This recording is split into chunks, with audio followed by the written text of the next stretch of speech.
नमस्कार, माझे नाव नंदन हलगलीमठ आणि स्टुडंट टाइम्सच्या या विशेष भागामध्ये तुमचं स्वागत करतो। आजचा हा भाग महाराष्ट्र निवडणुकीवर अर्थात विधानसभा निवडणुकीवर विशेष केंद्रित केलेला आहे।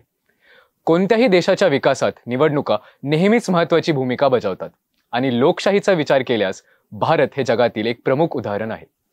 चला तर मग आगामी निवडणुकांची सखोल माहिती पाहूया, तसेच मराठी भाषेला अभिजात भाषा म्हणून निवडलेल्या बातमीबद्दलही जाणून घेऊ। नमस्कार। महाराष्ट्रात होणाऱ्या आगामी विधानसभा निवडणुकांची तारीख जाहीर झाली। महाराष्ट्र विधानसभा निवडणुका 20 नोव्हेंबर 2024 रोजी होणार असून मतमोजणी 23 नोव्हेंबर 2024 रोजी पार पडेल। ही घोषणा मुख्य निवडणूक आयुक्त राजीव कुमार यांनी पत्रकार परिषदेत केली। महाराष्ट्रातील ही निवडणूक 15वी विधानसभा निवडणूक असून यात एकूण 288 विधानसभा सदस्यांची निवड केली जाईल। निवडणूक आयोगाच्या आकडेवारीनुसार महाराष्ट्रात एकूण 9.6 कोटी मतदार आहेत। त्यापैकी 4.9 कोटी पुरुष आणि 4.6 कोटी महिला मतदारांचा समावेश आहे। विशेषतः युवा मतदारांमध्ये मोठी संख्या दिसून येते। निवडणूक आयोगाने निवडणूक प्रक्रियेच्या नियमांचे पालन सुनिश्चित करण्यासाठी कठोर पावले उचललेली आहेत। मतदारांसाठी सुरक्षित वातावरण देण्यासाठी विविध उपाययोजना केल्या जातील। महाराष्ट्रातील जनतेसाठी ही निवडणूक राज्याच्या राजकीय भवितव्यावर महत्त्वपूर्ण परिणाम करणार आहे। 20 नोव्हेंबरला मतदान आणि 23 नोव्हेंबरला मतमोजणी होणार असून या निकालांवर सर्वांचे लक्ष लागून राहणार आहे। मी प्रथमेश जाधव आणि तुम्ही पाहत आहात स्टुडंट्स टाइम मराठी। निवडणुकीच्या तारखा समजल्याप्रमाणे महाराष्ट्रात झालेल्या गेल्या 3 निवडणुकांमधील मतदानाची टक्केवारी पाहूया। महाराष्ट्र विधानसभेच्या निवडणुकाचे आकडे नेहमीच महत्त्वाचे ठरतात। मागील 3 विधानसभा निवडणुकांमधील मतदानाची टक्केवारी पाहता महाराष्ट्रातील जनतेच्या मतदानात चढ उतार दिसून येतात। चला आता पाहूया 2009, 2014 आणि 2019 मध्ये झालेल्या विधानसभा निवडणुकाचे काही महत्त्वाचे आकडे।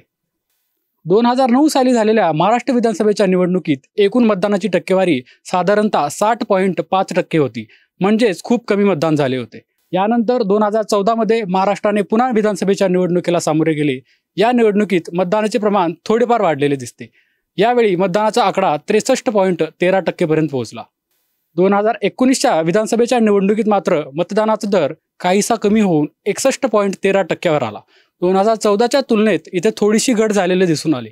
त्यामुळे त्यावर्षी निवडणूक निकालामध्ये काही ठिकाणी चुरशीची लढत पाहायला मिळाली। सध्या राज्यात 2024च्या विधानसभाच्या निवडणुकाचं बिगुल वाजलं आहे।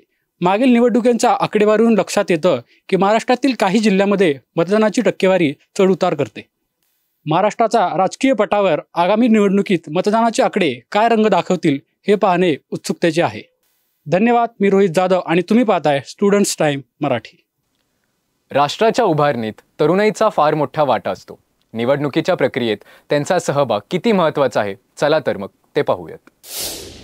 नमस्कार, आज आपण जाणून घेणार आहोत तरुणांचा निवडणुकातील सक्रिय सहभाग आणि त्याचं महत्त्व। महाराष्ट्रात मोठ्या प्रमाणात तरुण मतदारांचा सहभाग आहे।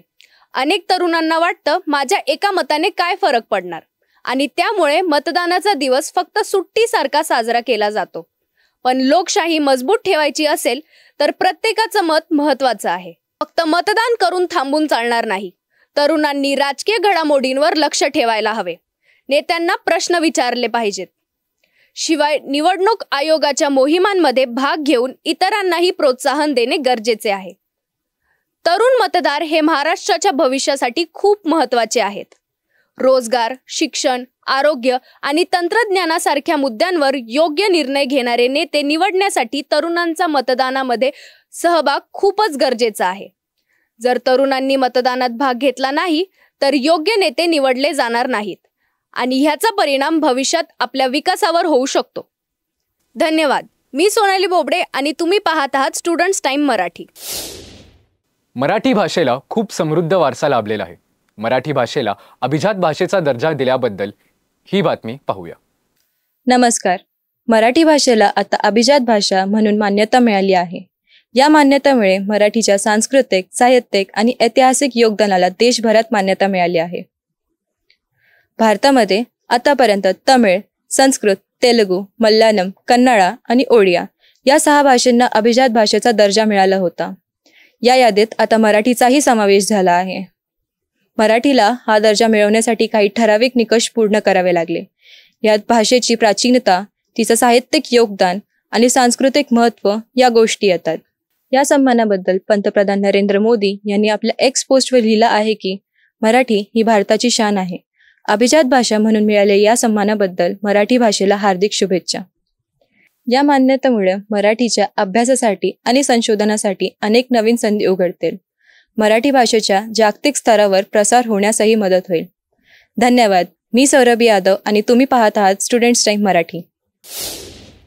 जसे आपण मतदानाचे महत्त्व समजून घेतले, तसेच समाजात राजकीय जागरूकता असणेही तितकेच महत्त्वाचे आहे. मतदानाकडे केवळ हक्क म्हणून न पाहता कर्तव्य म्हणून पाहिले पाहिजे, कारण प्रत्येक मत देखील महत्त्वाचे आहे.